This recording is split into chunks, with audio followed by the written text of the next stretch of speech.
Good morning. Thank you for joining me for another 5 good minutes with the Word. I'm Barry Bryson, and we're continuing our introduction of the prophet Malachi today. We'll have another introductory lesson tomorrow, and then we'll get into the text of Malachi. This is part of our greater study of the minor prophets. I hope you've enjoyed these. Malachi is in a way, he has the most spice. Just the most force in the tone of voice, and I'm using Malachi like it's a name, and it may just be a title, my messenger, but even using it as a title is a little misleading because, as we'll see when we get into the text, this is God speaking directly, and so this is a form of transmission through the prophet that is just unlike any of the other prophets, in that God is just using him as a conduit.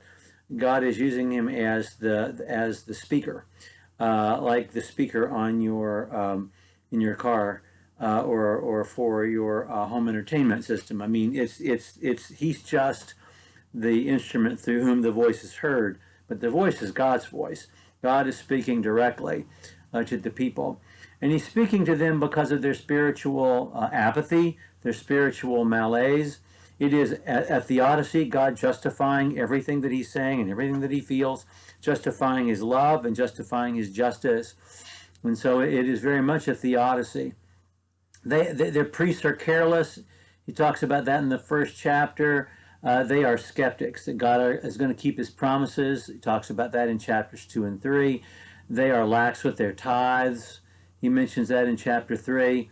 The marriage laws are not really being kept, and it's unclear exactly what is happening. It seems that they are neglecting or divorcing their Jewish wives for idolatrous wives, and God has some very difficult things to say about that. As we mentioned yesterday, it follows a dialectic model in that God makes a statement. He mentions their objections to that statement, and then he makes a rebuttal to their objections, and an explanation about how he's right and they're wrong. It's very powerful and overwhelming, this indictment of these folks, and God's raising his voice with them, and he needs to, because their sin is not, the sin of open rebellion, where God can appeal to them by touching their hearts. Their sin is apathy, and so he has to shake them out of it. There are 7 cycles of this dialectic. The first one is when God says, I love you. That's his first assertion that they object to. I love you. So it begins by God saying, I love you. You're the people that I love. Chapter 1, verses 2 and 3. And then the second cycle is, you have despised my name. Chapter 1, verses 6 and 7.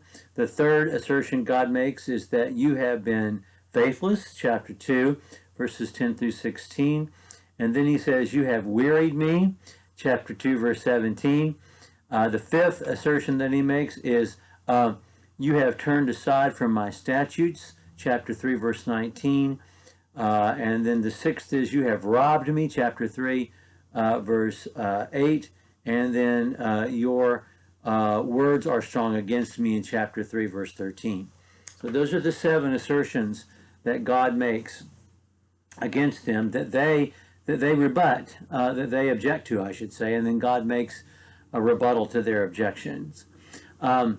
It's a very interesting book. It's not like any other book in the Old Testament, in that it is such a direct conversation between God and God's people.